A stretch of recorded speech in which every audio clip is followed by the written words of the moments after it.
Dan untuk mengetahui perkembangan pemeriksaan terhadap Andi Lala, tersangka pembunuh sadis satu keluarga di Medan, Sumatera Utara, kita bergabung dengan Leli Irawan yang melaporkan langsung dari Mapolda, Sumatera Utara. Leli, silahkan dengan perkembangan terbaru dari sana. Ya, Jaki dan juga Yupi dan pemirsa, satu persatu pelaku pembunuhan satu keluarga yang terjadi di Medan Deli pada minggu pekan lalu berhasil ditangkap kepolisian Polda Sumatera Utara. Keempat tersangka berhasil ditangkap sejak Rabu lalu yang diawali dengan tertangkapnya Roni yang merupakan eksekutor terhadap pembunuhan Naya, Gilang, dan juga Kinara yang kini masih dirawat di rumah sakit. Dan terakhir adalah Andi Lala yang merupakan otak pelaku pembunuhan sadis satu keluarga yang terjadi di Medan Deli. Dan saat ini keempatnya masih menjalani pemeriksaan dan untuk mengetahui secara lengkap bagaimana hasil pemeriksaan terhadap keempat tersangka, kita akan berbincang langsung dengan Direktur Reskrim Umum Polda Sumatera Utara, yaitu Bapak Kombes Polisi Nurfala SIK. Ya, Pak, bagaimana hasil pemeriksaan terhadap keempat pelaku tersangka pembunuhan satu keluarga di Medan Deli? Baik, jadi kami laporkan kepada seluruh pemirsa bahwa hasil pemeriksaan keempat tersangka pelaku pembunuhan satu keluarga sebanyak 5 orang, ya. Jadi menurut keterangan dari masing-masing pelaku atas nama Andi Lala, atas nama Roni, atas nama tersangka Andi Saputra dan Ricky, bahwa yang pertama adalah saudara Andi Lala mengakui bahwa dia sendiri yang melakukan pembunuhan terhadap para korban dengan cara yang bersangkutan memukul pada bagian kepala dengan menggunakan sepotong besi ukuran 60 cm. Kemudian saudara Roni dan saudara Andi Saputra, dia mengawasi di luar rumah dan alasan bahwa kalau ada orang yang mau masuk supaya nanti segera diberitahu saudara Andi Lala.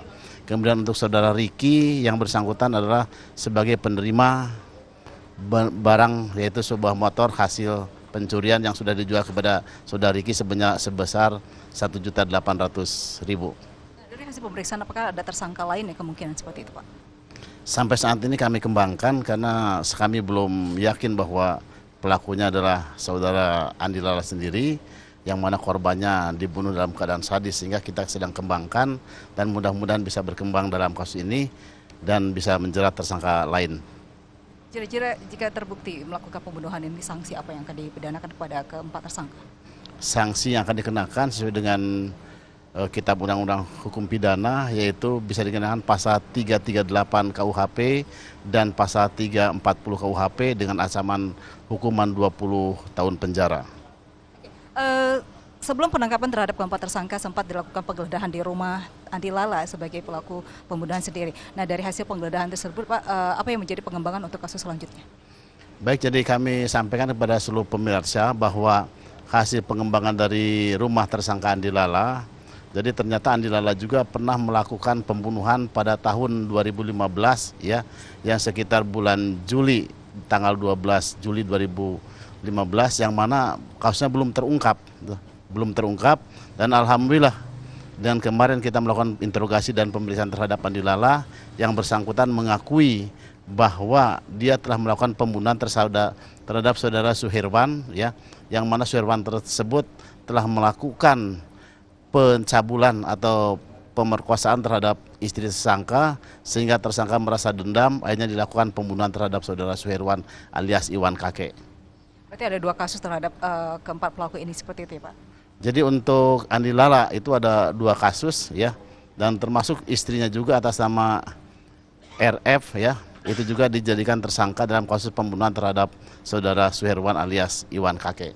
Oke, di antara keempat pelaku ada istri dari Andi Lala. Nah, untuk kasus pada satu pembunuhan keluarga ini, istri Andi Lala sebagai, apakah terlibat dalam kasus ini atau bagaimana, Pak? Untuk sementara belum ditemukan bukti-bukti keterlibatan istri tersangka Andi Lala dalam kasus yang terjadi pembunuhan terhadap 5 orang korban. Namun untuk tahun 2015 sudah jelas bahwa ada keterlibatan istrinya, sehingga istrinya sudah ditetapkan sebagai tersangka dan sudah ditahan di Mapolda Sumatera Utara.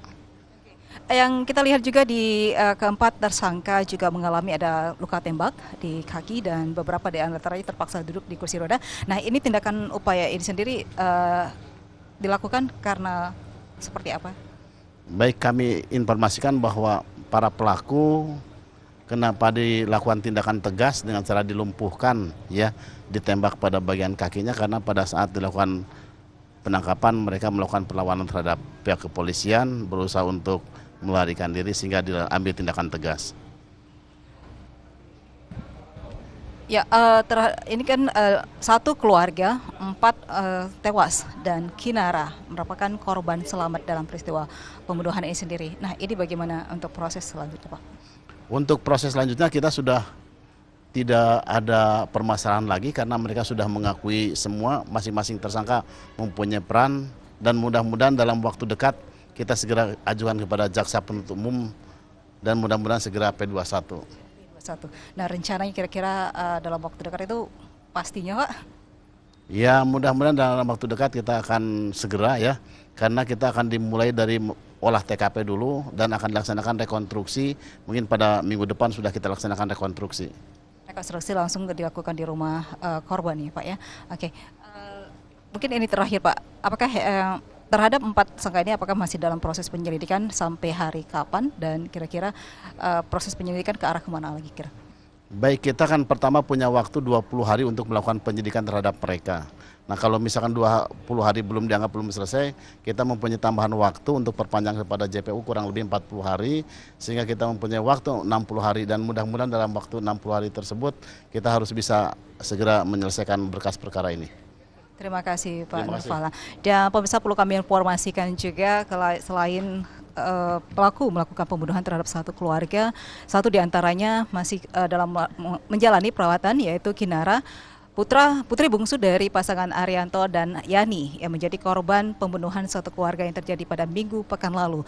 Dan kondisi Kinara saat ini masih menjalani perobatan di Rumah Sakit Adam Malik pasca operasi, dan menurut keterangan dokter juga saat ini korban Kinara yang berusia 4 tahun masih mengalami trauma dan perlu pendampingan dari pihak psikologi untuk mengurai kasus persoalan ini sehingga korban tidak mengalami trauma. Karena menurut pihak rumah sakit juga kondisi yang dialami Kinara sempat trauma, bahkan juga bisa membuat korban, ya ini Kinara, lupa terhadap persoalan kasus pembunuhan tersebut. Dan demikian laporan kami pemirsa dari Mapolda Sumatera Utara. Kita kembali ke studio bersama Jackie dan Sofi.